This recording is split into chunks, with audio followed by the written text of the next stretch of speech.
काकू मी खरंच खूप दमले ग। मग आता काय झोपायचं असेल जा झोपा जा झोपा। आपल्याला काम काय फुकटचं खायचं आणि झोपायचं। नको बाई मी काही बोलले तर तुझा काका मलाच बोलेल। मी काही बोलणार नाही। हा जा जाऊन झोप। मी येते जरा जाऊन। कादंबरीशी तुमचा काय संबंध? माझ्याकडे पेशंटची अक्षरशः रीग लागलेली असते। इतके पेशंट्स, इतके चेहरे, इतकी माणसं, इतके आजार, एवढ्यातून एवढं सगळं कसं लक्षात ठेवायचं ना? इतके दिवस ते मला धमक्या देत आहेत, फोन करून त्रास देत आहेत। ते मी तिथे जावं म्हणूनच मी जाणार आहे। पण ह्या सगळ्यात अडकायच्या आधी मला एकदा त्याला विचारायचंय, का केलं त्यांनी असं? का विश्वासघात केला माझा? का माझ्या आईचा खून केला? मनू, हे लोक कोण आहेत? हे खूप मोठं स्कॅन्डल।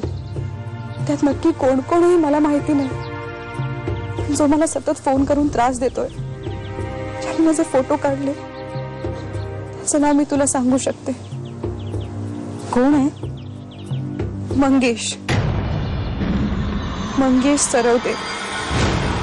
कादंबरीचा ऍक्सिडेंट झाला असं मी तुम्हाला सांगितलं, पण तो घडवून आणला होता असं सिद्ध झालंय। हे मी तुम्हाला म्हणून सांगितलं की कदाचित कादंबरी तुम्हाला आठवेल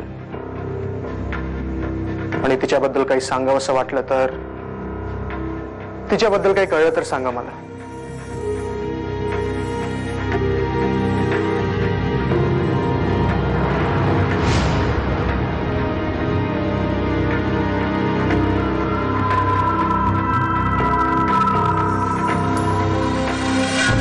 पहिल्या भेटीपासून मला वाटत आले तू खूप वेगळी मुलगी आहेस, धाडसी आहेस। तू अशी त्या लोकांकडे का जातीयेस? तुला काय वाटतं तू त्यांना जाब विचारशील आणि ते तुला उत्तर देतील? नाही म्हणू। अगं ते तुला वापरून फेकून देतील, तुला त्याची कल्पना पण नाहीये। प्लीज प्लीज माझा आई, तिकडे नको जाऊस। मला नाही आवडणार तू असं घाईघाईत निर्णय घेतलेला। प्लीज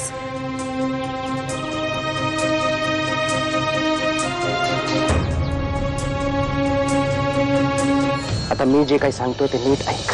मला काही ऐकायचं नाहीये। येते ना मी तुम्हाला। तुला सांगितलं ना गप्प राहा म्हणून। मला तुला महत्वाचं काहीतरी सांगायचंय।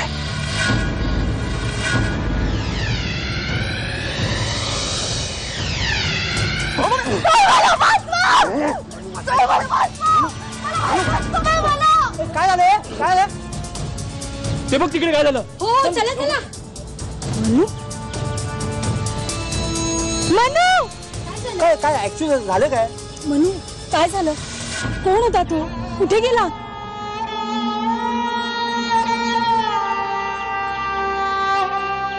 मनू कुठे ती? काय सांगू क्लायंटला मी? काय सांगू? जा शोध तिला, ताबडतोब शोध तिला। जा।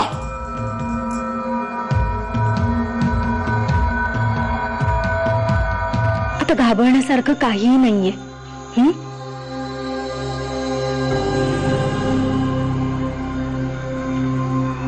बरं मग मला सांग, हा प्रशांत कोण आहे? त्याला बघितल्यावर एवढी का घाबरलीस तू? मंगेशने पाठवलंय त्याला?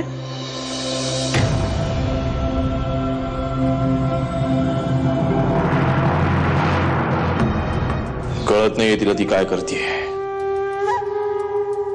स्वतःचं मरण ओढून घेते ती। खूप मोठी चूक करते, खूप मोठी चूक।